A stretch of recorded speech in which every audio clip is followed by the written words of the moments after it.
Hey guys. Okay, we're gonna start talking about the water cycle today. And you're gonna need to get this paper from the substitute teacher. She has this for you.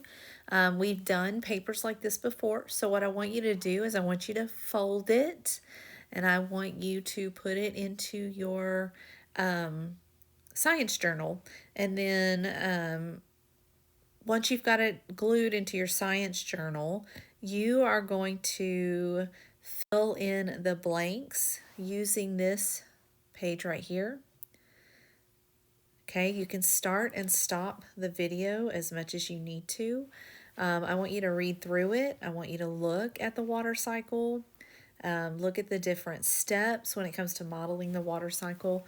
And then what I want you to do is after you get it all labeled and put in here, you can go back and you can add some color to it, just like the page on here. Take your time. Miss Anderson will be checking it when I get back next week, and you will get a journal grade.